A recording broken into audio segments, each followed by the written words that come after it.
মেদিনীপুরে গুঁড়িয়ে দেওয়া হলো ৩ প্রাক্তন তৃণমূল কার্যালয়। দখলের পর যেগুলি ব্যবহার করেছিল বিজেপির কর্মীরা। 2026 সালের 4 মে বিধানসভা নির্বাচনের ফল ঘোষণার পর রাজ্যে বিজেপি সরকার গঠিত হলে বহু এলাকায় তৃণমূল কংগ্রেসের দলীয় কার্যালয় কার্যত পরিত্যক্ত হয়ে পড়ে। অভিযোগ, মেদিনীপুর শহরের একাধিক তৃণমূল কার্যালয় পরে বিজেপি কর্মী সমর্থকদের দখলে চলে যায়। রাতারাতি সেই কার্যালয়গুলির রং বদলে গেরুয়া করা হয় এবং নতুন নামে সেখান থেকে বিভিন্ন সাংগঠনিক কর্মসূচি পরিচালিত হতে থাকে। রবিবার সকাল থেকে পুলিশ প্রশাসনের উপস্থিতিতে পূর্ত দপ্তর অর্থাৎ পিডব্লিউডি মেদিনীপুর শহরের প্রধান সড়কের ধারে অবস্থিত এমন 3টি রাজনৈতিক কার্যালয় বুলডোজার দিয়ে ভেঙে ফেলা হয়। পূর্ত দপ্তরের দাবি, সরকারি জমিতে অবৈধভাবে এই নির্মাণগুলি করা হয়েছিল। তবে ভাঙার আগে ভেতরে থাকা আসবাবপত্র ও অন্যান্য সামগ্রী বের করে নেওয়ার সুযোগ পান সেখানে থাকা বিজেপি কর্মীরা। ভেঙে ফেলা 3টি কার্যালয়ের মধ্যে পঞ্চুর চকের একসময়ের জেলা যুব তৃণমূল সভাপতি প্রসেনজিৎ চক্রবর্তীর উদ্যোগে গড়ে ওঠা যুব তৃণমূলের কার্যালয়টি দখলের পর গেরুয়া রং করে মেদিনীপুর সনাতনী সংঘ নামে পরিচালিত হয়ে আসছিল। এছাড়া গোলকুয়া চক সংলগ্ন তৃণমূলের একটি ক্লাব সহ দলীয় কার্যালয় দখল করে তার নাম রাখা হয় যুব হিন্দু সংঘ। অন্যদিকে এলআইসি মোড়ে তৃণমূল কার্যালয়টিও গেরুয়া রং করা হলে তার নতুন কোনো নামকরণ অবশ্য হয়নি। দুপুর প্রায় 12টা থেকে প্রশাসনিক আধিকারিকরা পরপর 3টি নির্মাণ বুলডোজার দিয়ে ভেঙে দেন। এদিকে এই অভিযানের পর আশেপাশের ফুটপাতের ব্যবসায়ীদের মধ্যেও উদ্বেগ ছড়িয়েছে। তাদের আশঙ্কা, অবৈধ নির্মাণ উচ্ছেদ অভিযানের পরবর্তী ধাপে তাদের দোকানগুলির বিরুদ্ধেও ব্যবস্থা নেওয়া হতে পারে কি? আতঙ্কে রয়েছেন তারা।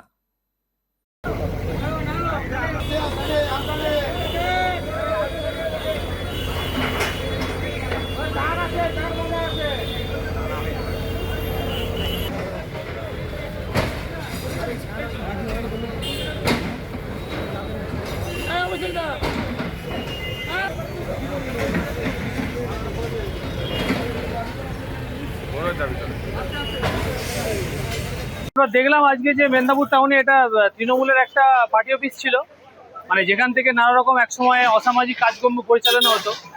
দিয়ে তারপরে এবং 4 তারিখের পরে দেখা গেছে যে সেখানে হঠাৎ করে দেখলাম যে ভালো তৃণমূল সেজে কিছু লোক গেরুয়া রং করে দিল, দিয়ে এটা বিজেপির অফিস হয়ে গেল। কিন্তু আমাদের বক্তব্য একটাই, যে আমরা জাতীয় কংগ্রেসের পক্ষ থেকে আমরা অতীতেও বলেছি যে এরকম তৃণমূল কংগ্রেসের যে সমস্ত অবৈধ অফিসগুলো ছিল সেই সমস্ত অবৈধ অফিসগুলো ভেঙে দিয়ে যাতে জনগণকে ফিরিয়ে দেওয়া যায় সেটা ব্যবস্থা করা। এবং সত্যি কথা বলতে যে আমাদের এই যে মেদিনীপুর টাউন জুড়ে যত হকার বন্ধু আছে, যারা হকার ভাইরা আছে, তাদের যাতে রুজি রোজগারের একটা বিকল্প ব্যবস্থা করে তাদের উপরে যত আঘাতটা আছে সেটা হলেই মনে হয় ভালো হয় আর কি। কেন, যতই কোনো সামনে পুজো আসছে এবং আমাদের মাননীয় মুখ্যমন্ত্রী এটাও বলেছেন যে পুজোর আগে তাদের বিরুদ্ধে কোনো রকম ব্যবস্থা নেওয়া হবে না।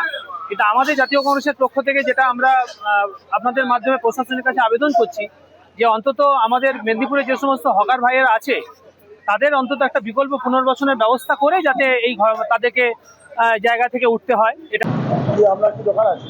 আমার চায়ের দোকান আছে স্যার। আমার আজ 30 বছর ধরে ব্যবসা করে যাচ্ছি। ছেলে তখন এই 6 মাসের ছিল, তখন থেকেই আমি ব্যবসা করে যাচ্ছি। আমার পরিবারের 4 জন, 4 জনের জীবিকা নির্বাহ, আমি একাই রোজগারি আছি। যাই হোক, এখন এই দোকানটা করেই আমি জীবিকা নির্বাহ করি।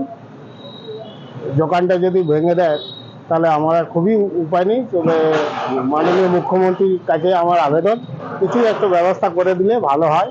হ্যাঁ, আর ওনার কাছে আমরা বসেছিলাম, এতদিন করে খাচ্ছিলাম। যাক, উনি রাস্তা সম্প্রসারণ করুন, আমার খুবই ভালো লাগছে। হ্যাঁ, আমাদের কর্মসংস্থানের একটা ব্যবস্থা করে দিলে ভালো হয় আর কি। আপনারা কি একটু আতঙ্কে আছেন? হ্যাঁ, আমরা আতঙ্কেই আছি। কেন? এই যে ভাঙাভাঙি হচ্ছে, তারপরে কয়েক মাস ধরে যদি এরকম উপায় রোজগারবিহীন হয়ে যায় তাহলে আমাদের খাবো কি, সেটাই চিন্তা আছে। হ্যাঁ, পাশেই ভাঙা হচ্ছে, অবসর ক্লাব।